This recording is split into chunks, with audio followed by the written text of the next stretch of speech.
예, 안녕하세요. 책을 쓰는 작가 남인숙입니다. 저는 제가 이렇게 작가다라는 직업을 밝혔을 때 이런 질문을 너무나도 많이 받아왔습니다. 그게 뭘 것 같으세요? 예, 어떻게 하면 작가가 될 수 있나요? 예, 가장 많이 받는 질문입니다. 그런데 보통 여러분들이 본인의 직업에 대해서 같은 질문을 받으면 어떤 식으로 대답을 하시죠? 아마 너는 이거 하지 마. 이 일 너는 하지 마. 이거 사람이 할 게 못 된다. 이런 이야기들을 주로 합니다. 이런 질문을 받는데 내가 하는 일 너무 좋아. 이거 너 꼭 해. 이렇게 이야기하는 사람은 없습니다. 분명히. 그런데요. 이 작가라는 사람이 똑같은 대답을 할 때는 조금 심정이 다릅니다. 저는 오늘 글을 쓰고 싶어 하는 분들을 위해서 아주 현실적인 이야기를 하기로 하겠습니다. 저는요, 요새 천연기념물 수준으로 귀하다는 전업 작가입니다. 전업 작가라는 것은요, 책을 쓰는 것만을 직업으로 하는 사람을 뜻하는 거예요. 예. 그런데 왜 전업 작가라는 게 이렇게까지 귀할까요? 네, 맞습니다. 한마디로 먹고 살기가 힘들어서 그렇습니다. 예. 책을 말씀하신 대로 많이 안 읽거든요. 그리고 점점 더 읽지 않습니다. 그런데요, 이렇게 어려운 상황 속에서 아주 재미있는 현상 하나가 있습니다. 책을 쓰고 싶어 하는 사람들은 점점 더 늘어나고 있습니다. 지금 현장에 있는 저의 체감으로는요, 책을 읽는 사람보다요, 책을 쓰고자 하는 사람이 더 많지 않은가, 이런 착각까지 들 정도입니다. 본인이 책을 읽지 않는 사람들조차도 책을 지금 쓰고 있거든요. 이건 뭘까요?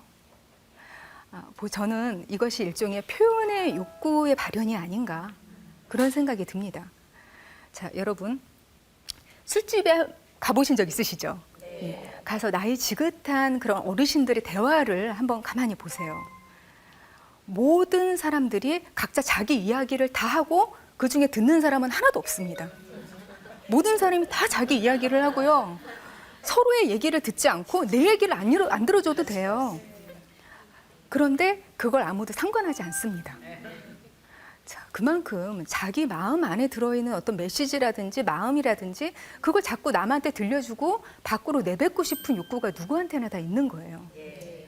근데 이것을 짧게 그냥 내뱉는 것이 아니라 책이라는 하나의 길고 좀 완성되고 그럴듯한 매체에다 싣고 싶은 마음이 다 있는 것이죠. 그런데 그 환경이 조금 더 좋아졌기 때문에 너도 나도 책을 쓰고 싶어 하는 것입니다. 글 쓰는 것을 직업으로 하고 싶다라는 꿈이 있는 사람들이 이 시대에 어떻게 하면 작가가 될 수 있을까? 그것에 대해서 이야기를 드리고자 합니다. 자, 예전에는요, 작가가 되는 방법은 딱 한 가지였습니다. 신춘문예나, 맞아요. 신춘문예나 아니면은 각 문예지에서 공모가 있어요. 그러면은 그 공모에 응모를 해서 당선이 되는 겁니다. 신춘문예 당선. 그러면은 일종의 작가 자격증 비슷한 것을 따게 됩니다.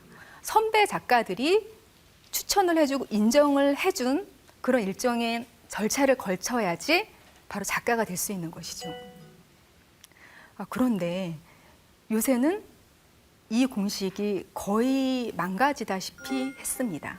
이제는 그런 경로를 통해서만 작가가 되지는 않습니다. 자, 저는요, 그런 경로를 통해서 작가가 된 사람은 아니에요. 저는 원래 시나리오 작가였습니다. 영화 시나리오를 썼어요. 그런데 우리가 극장에 걸려있는 그 많은 영화를 볼 때는 아무 생각이 없죠. 그냥 순조롭게 제작이 되고 뭐 진행이 되고 캐스팅되고 찍는구나, 이렇게 생각을 하기 마련인데요. 자, 10편의 영화가 제작이 되고 기획이 되면요, 중간에 한 8편 정도는 무산이 됩니다. 근데 저는 3편의 시나리오를 완성을 했는데 단 한 편도 영화화가 되지 못한 사람이에요. 결론적으로는 실패한 시나리오 작가죠. 뭐 캐스팅이 안 되기도 했고요.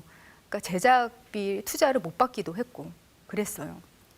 그런데 제가 마지막으로 쓴 시나리오가 또 무산이 됐을 때 너무 아깝다는 생각이 드는 거예요. 그 이야기가 묻혀버리는 것이. 보통 시나리오 한 편을 쓸 때 시놉시스를 저의 경우는 100번을 고쳤습니다. 정말 100번을 고쳐서 썼어요. 그렇게 해서 완성된 시나리오가 그대로 사장되는 것이 너무나 아까운 거예요. 그래서 이 이야기를 소설로 한번 다시 써보겠다. 이런 생각을 하게 되었어요. 그래서 그게 2권짜리 소설로 나왔고요. 그게 바로 저의 첫 책이 되었습니다. 인터넷 시대가 열린 그 새로운 시대에 편승해서 저도 작가가 된 사람이에요. 어떻게 보면. 요즘하고는 살짝 다르기는 하지만. 근데 그게 벌써 20여 년 전이란 말이에요. 요즘은 훨씬 더 많은 그런 변화들이 일어나고 있습니다. 작가가 요즘 되는 방법은 정말 너무나도 다양한데요. 자기가 쓰고 싶은 이야기가 있고 컨텐츠가 있다. 그리고 꼭 작가가 되고 싶다. 이런 생각이 있으시면은 활용을 하시면 됩니다. 작가로서 먹고 살기가 힘들어진 대신에 작가가 되기는 쉬워진 세상이에요. 훨씬 더 길은 넓어졌습니다. 꿈을 이룰 수 있는 방법들이 많으니까 그쪽으로 도전을 해보시면 될 것 같아요. 자, 블로그라든지 아니면은 SNS 이런 걸 통해서 쓰고 싶은 이야기들, 그 컨텐츠를 꾸준하게 올려보시는 겁니다. 그러면은 처음에는 엉망으로 글을 썼던 분들이요, 점점 나아져요. 피드백을 받고 본인도 과거에 쓴 글을 보면서 부끄러움을 느끼면서 글을 수정해 나가거든요. 놀랍게도 필력이 나아지더라고요. 그리고 현재 종이책에 있어서의 세계적인 베스트셀러 작가들 중에서도요, 블로거들 출신들이 꽤 있습니다, 요새는. 그러니까 그런 현대적인 툴을 통해서 작가가 될 수 있는 방법을 무시하지 마시고 꾸준히 도전해 보시면 그렇게까지 어렵지는 않게 꿈을 이루실 수도 있는 것입니다. 예전에는요,出版사 편집자들이 자격되는 작가만 컨택을 했어요. 그리고 투고를 받잖아요. 그러면 다 쓰레기통에 버렸습니다. 읽지도 않고. 읽어보나 마나야 이런 사람들. 그런데 요즘에는 그런 작가로서의 스펙이 없어도 컨텐츠가 좋다. 조금만 의논해서 다듬으면 훌륭한 책이 나올 수 있을 것도 같다. 이런 판단이 들면 다른 조건을 따지지 않고 아주 출판사의 문이 활짝 열려 있어서 작가로서 환영을 받습니다. 그냥 나는 오로지 글만 써서 나는 먹고 살고 싶다. 이런 욕구가 있을 수도 있어요. 사실 저도 그랬거든요. 아까 말씀드린 대로 여러 가지 새로운 그런 디지털 툴을 이용할 수 있는 그런 사람이 되어야만 하는 시대가 됐습니다. 그래서 먼저 독자들이 될 예비 독자들과의 접촉면을 넓히는 거예요. 그리고 내가 하나하나 글을 풀어나가는 것의 내용들, 그것을 사람들한테 공감을 하나하나 받아가는 거예요. 접촉면을 넓히는 거죠. 팬들을 늘리고요. 그리고 앞으로 내가 책을 냈을 때에 그걸 지지해 줄 사람들을 미리 확보를 해놓으면서 글을 써나가는 겁니다.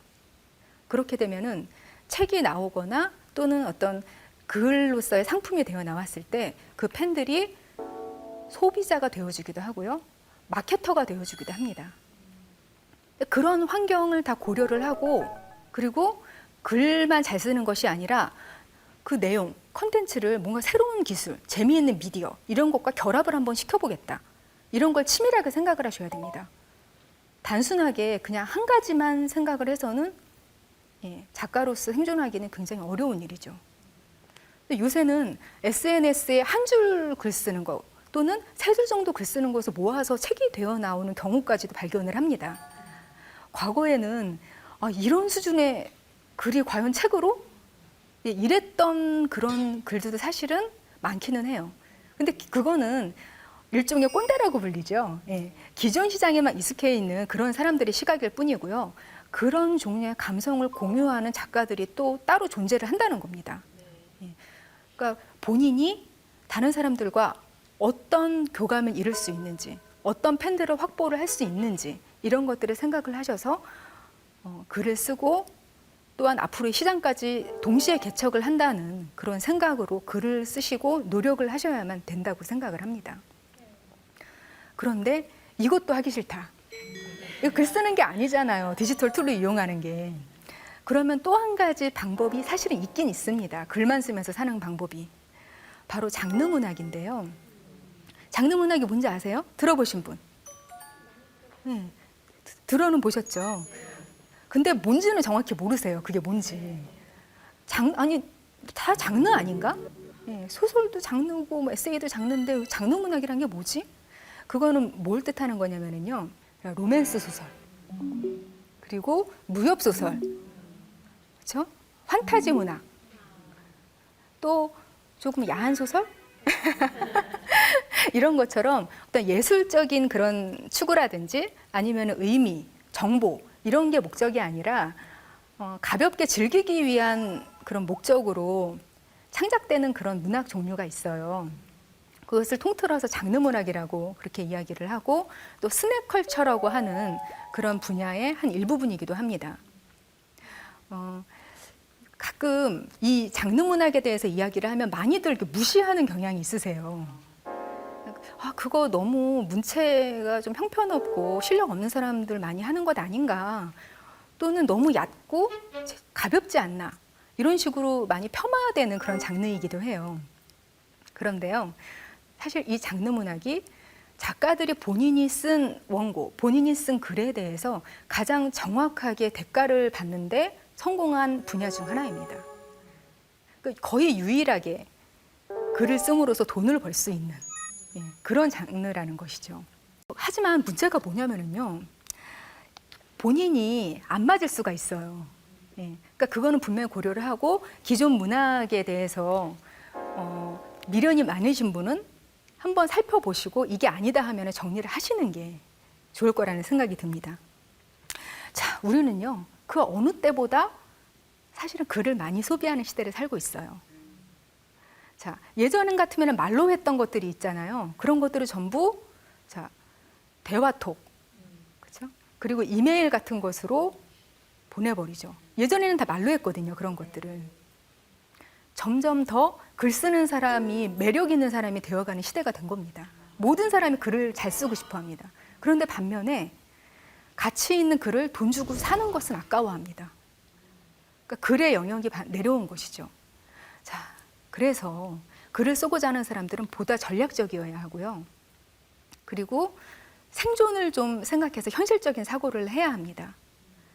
그래서 내가 원하는 그 글쓰기, 이걸 하면서 나는 배고픈 예술가로 살겠다, 이런 생각은 사실은 요즘에는 통하지 않는 것이 되어버렸습니다. 예전에는 문학이라는 것에 권위가 있었기 때문에 가난조차도 아름다움이 될 수 있는, 낭만이 될 수 있는 시대가 있었거든요. 근데 요즘에는 그 문학의 권위가 많이 내려오게 되면서 작가들의 자세도 많이 달라지게 되었습니다. 자, 이제는 이전과는 다른 그런 생각을 가지고 글에 대한 사랑을 많이 표현을 하셨으면 좋겠고요. 그리고 그 글에 대해서 조금 더 미래에 대한 시각을 바꾸셨으면 좋겠습니다. 앞으로는요, 새로운 미래의 툴을 먼저 장악하는 사람이 베스트셀러 작가가 될 것입니다. 그런 생각들을 해 두시면 많이 대비가 될 것 같습니다.